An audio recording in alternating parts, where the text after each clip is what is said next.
देखो बच्चों, हम कविता क्रमांक 4 किताबें देखेंगे। इसके लेखक है गुलजार। पहले लेखनी में देखो कि निम्नलिखित मुद्दों के आधार पर पुस्तकों से संबंधित चर्चा के आयोजन में सहभागी होकर लिखिए। तो आपको क्या करना है, कृति के लिए आवश्यक सोपान यानी इसके आधार पर आपको लिखना है। जैसे कि पाठ्येतर पुस्तकें, पुस्तकों का संकलन। पाठ्येतर पुस्तक यानी कि पढ़ाई के व्यतिरिक्त जिसमें कहानियां होती हैं, कथाएं होती है, वैसे पुस्तकों को आपको संकलन करना है, उनकी देखभाल करनी है। विचार मंथन यानी कि उसमें जो विचार है, वाक्य है, सुवचन है, जैसे कि कोई कथा कादम्बरी होती है तो उसमें क्या होते हैं, अब महात्मा गांधी जी की कोई किताब हो तो उसमें बहुत अच्छे अच्छे सुवचन होते हैं, वाक्य होते हैं, उनको आपको लिखना है, अलग करके लिखना है। तो परिचय देखो लेखक का कि उनका जन्म 18 अगस्त 1936 में दिन झेलम जिला पंजाब स्वतंत्रता पूर्व भारत में हुआ। और परिचय, गुलजार जी का मूल नाम संपूर्ण सिंह कालरा है। आप एक कवि, पटकथा लेखक, फिल्म निर्देशक, नाटककार होने के साथ साथ हिंदी फिल्मों के प्रसिद्ध गीतकार भी हैं। और प्रमुख कृतियां चौरस रात, ये लघु कथा है, रावी पार कथा संग्रह, रात, चांद और मैं, एक बूंद चांद, रात पश्मीने की, कविता संग्रह खराशे और कविता कहानी का कोलाज भी है। अब पद्य संबंधी में देखो कि ये कविता की विधा क्या है, नई कविता।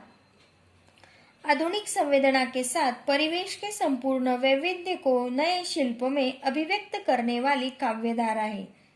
प्रस्तुत कविता में गुलजार जी ने पुस्तकें पढ़ने का सुख, कंप्यूटर के कारण पुस्तकों के प्रति अरुचि, पुस्तकों और मनुष्यों के बीच बढ़ती दूरी और उससे उत्पन्न दर्द को बड़े ही मार्मिक ढंग से प्रस्तुत किया। यानी कि इस कविता में लेखक ने क्या किया कि जैसे अब आधुनिक संवेदना यानी जैसे जैसे हम क्या कर रहे हैं, बदल कर रहे हैं, उसी में ही क्या हो गया है कि पुरानी जो किताबों में हम सब कुछ जानकारी प्राप्त हमें होती थी वो अब हम कंप्यूटर के माध्यम से ढूंढने लगे हैं। इस वजह से पुस्तकों का दर्द उन्होंने मार्मिक ढंग से प्रस्तुत किया है। अब देखो संभाषणीय में देखो कि सुप्रसिद्ध कवि गुलजार की अन्य किसी कविता का मौन वाचन करते हुए आनंद पूर्वक रसास्वादन कीजिए तथा निम्न मुद्दों के आधार पर केंद्रीय भाव स्पष्ट कीजिए।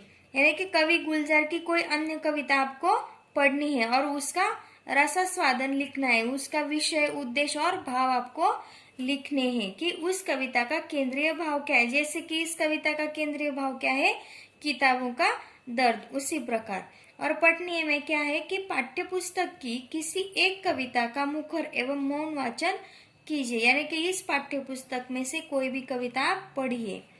और श्रवणीय में क्या करना है कि सफदर हाशमी रचित किताबें कुछ कहना चाहती है, ये कविता सुनिए। और आसपास में क्या करना है आपको, पुस्तकांचे गाव, भिलार संबंधी जानकारी समाचार पत्र, अंतर्जाल आदि से प्राप्त कीजिए और उसे देखने का नियोजन कीजिए। कल्पना पलवन में आपको क्या करना है कि ग्रंथ हमारे गुरु चर्चा कीजिए तथा अपने विचार लिखिए कि ग्रंथों के बारे में आपको लिखना है। और ये आपका क्या है, पहला निबंध है। तो देखो बाकी का हम बाद में देखेंगे, पहले हम कविता देखते हैं। किताबें झांकती है बंद अलमारी के शीशों से। किताबें झांकती है बंद अलमारी के शीशों से। यहाँ पर झांकती का मतलब है छिपकर देखना। और बड़ी हसरत से तकती है। महीनों अब मुलाकातें नहीं होती जो शामें उनकी सोहबत में कटा करती थी, अब अक्सर। यानी कि देखो यहाँ पर झांकती का मतलब है छिपकर देखना, तकती का मतलब है ताकना या फिर देखना, और हसरत यानी कामना, उम्मीद, इच्छा, और सोहबत का मतलब है संगत। यानी कि कवि क्या कहता है, देखो कि किताबें झांकती है बंद अलमारी के शीशों से, यानी कि कवि और बड़ी हसरत से तकती है कि कवि क्या कहते हैं कि इस कंप्यूटर के ज़माने में ये किताबें पहले जैसी हम उपयोगिता न रह जाने पर अपनी तीव्र मानसिक पीड़ा का चित्रण करते हुए कहती है कि आजकल किताबें अलमारियों में रखने पर भी की चीज हो गई है। उन्हें अलमारी से निकालने की जरूरत नहीं पड़ती, कि हम सब अब क्या कर रहे हैं कि कंप्यूटर में ढूंढ रहे हैं, इस वजह से उन्हें हम अलमारी से निकालते नहीं है। इस वजह से वो अलमारी से झांकती है और महीनों तक हमारी उनसे मुलाकात नहीं होती। यानी कि बंद अलमारी की ओर देखने पर ऐसा लगता है कि जैसे किताबें अलमारी के शीशों से कवि की ओर झांक रही हो और वे कामना करती है कि उन्हें बाहर निकालकर कोई पढ़े। कवि कहते हैं कि अब तो महीने गुजर जाते हैं, उन किताबों से मिलना ही नहीं होता। एक समय ऐसा था जब उनकी शाम इन किताबों को पढ़ने में लगा करती थी कि अब कंप्यूटर में ही सब कुछ मिलता है, इस वजह से वो किताबों को नहीं देखते, सब कुछ उन्हें कंप्यूटर के आधार पर ही पता चलता है। तो वो बहुत महीनों से उन किताबों की ओर उन्होंने देखा भी नहीं है और किताबें जैसे कि उनसे बात करे। और वो कहती अब अक्सर गुजर जाती है कंप्यूटर के पर्दों पर, बड़ी बेचैन रहती है किताबें, उन्हें अब नींद में चलने की आदत हो गई है। वो कदरते वो सुनाती थी कि जिनके सेल कभी मरते नहीं थे, वे कदरे अब नजर आती नहीं घर में, जो रिश्ते वो सुनाती थी। गुजर का मतलब यहाँ पर है बीतना, यानी वो समय गुजर जाना, बीत जाना। सेल का मतलब यहाँ पर है कोशिका और कदरे का मतलब है मूल्य या फिर मायना।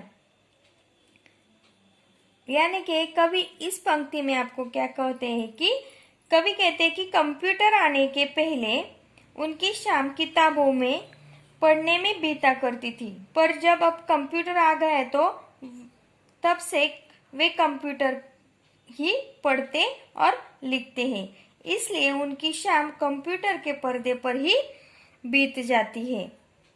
कंप्यूटर का पर्दा है ना स्क्रीन पर, इसलिए उनकी शाम कंप्यूटर के पर्दे पर बीतने लगी है और इस वियोग के कारण किताबें बहुत बेचैन रहने लगी है। अब हालात यह हो गए कि ये किताबें नींद में भी चलने लगे हैं, यानी कि जब किताबें उनके सपने में आती है ऐसा उनको लगता है, इसलिए उनको लगता है कि वो अब हमारे नींद में भी किताबें नींद में भी चलने लगी है, अर्थात कि वे कवि के अब सपनों में भी दिखाई देते हैं। इन किताबों से जिन मानव मूल्यों की जानकारी मिलती थी और जो अक्षुण्ण हुआ करते थे, वे मानव मूल्य अब घर में नजर नहीं आते हैं। ये किताबें रिश्तों संबंधों के बारे में बताती थी कि इन किताबों से जो पुरानी किताबें थे उसमें हमें रिश्तों संबंध की जानकारी मिलती थी और हम एक दूसरे के प्रति हमारा आदर भी बहुत था, कि